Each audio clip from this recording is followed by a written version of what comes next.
ఇక సాయంత్రం టీవీలో డిబేట్లలో దీమే మాట్లాడాలి అందరూ. ఈ డైవర్షన్ పాలిటిక్స్ కాపాడలేవు రేవంత్ నిన్ను. ప్రజల జ్ఞాపక శక్తి తక్కువ అని నువ్వు అనుకుంటున్నావు,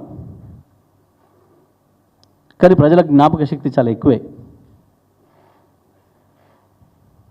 వాళ్ళ జ్ఞాపకంలోకి వచ్చింది ఏది కూడా అంత ఈజీగా మర్చిపోరు.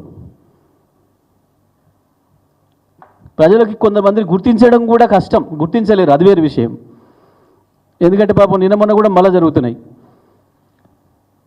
ముఖ్యమంత్రి పేరు ఇంకోటి చెప్పినందుకు పాపం వీళ్ళని జైలు పంప, వాళ్ళ మీద కేసు పెట్టా, వీళ్ళ మీద కేసు పెట్టా చేస్తే నిన్న పాపం అక్కడిక్కడికి పోతే 2-3 గుర్తుపట్టనట్టున్నారు ఇంకా ముఖ్యమంత్రిగా. అంటే నిజమే, ప్రపంచంలో 2 రకాల మనుషులు ఉంటారు. వాడు మంచి పని చేసి గుర్తింపు తెచ్చుకోవాలనుకుంటాడు, వాడి రౌడీ పని చేసి గుర్తింపు తెచ్చుకోవాలనుకుంటాడు.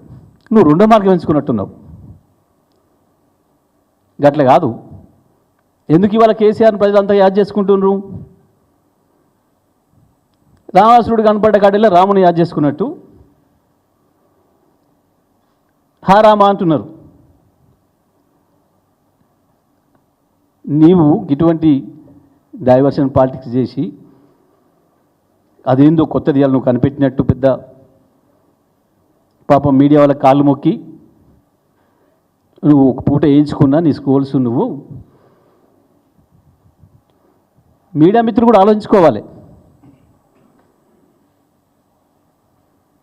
ఏసీబీ పేరు మీద చాలామంది పెడుతున్నారు స్కూల్స్. ఏ ఏసీబీ చెప్పింది?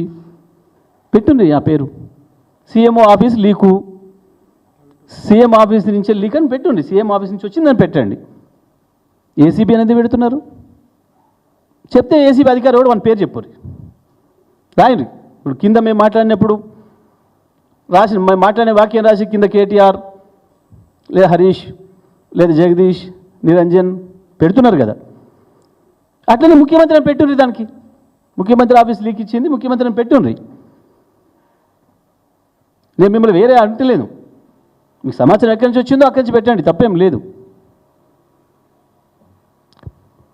ప్రజలు కన్ఫ్యూజ్ చేసే దాంట్లో మీరు కూడా భాగస్వాములు కాకుండా దయచేసి. ఎవరు మాట్లాడిందనే పెట్టాలి, మీరు వాస్తవానికి ఉన్నట్టుగా చెప్పాలి, తప్పేం లేదు. మీకు ఆ లీక్ సీఎం ఆఫీస్ నుంచి వచ్చింది కాబట్టి పెట్టండి. సీఎం ఆఫీసులో ఎవరు చెప్పినది ఏం చెప్పకుండా ఏం లేదనుకోండి, మీకు వాటిని పేర్లు బయట పెట్టకూడదు అనేది మీకు ఉంది, అందులో సందేహమే లేదు. మీకు ఆ స్వేచ్ఛ ఉంది, మీకు ఆ హక్కు ఉంది. కానీ ఇవాళ ఏది చెప్తే అదే మక్కి చేస్తామని పెట్టుకుంటే కష్టమవుతుంది. మీరు కూడా దేని కొరకు ఇవాళ అప్పటికప్పుడే ఏసీబీ కూర్చుందట, మళ్ళీ ఏందో తయారు చేస్తుందట. ఎవరన్నా అధికారి బయటకు వచ్చి చెప్పితే మేము లోపల కూర్చొని పని చేస్తున్నాం అని చెప్పితే అది ఉన్నది ఉంటే ఏంటి? సీఎం ఆఫీస్ ఇచ్చే ప్రతి చెత్తను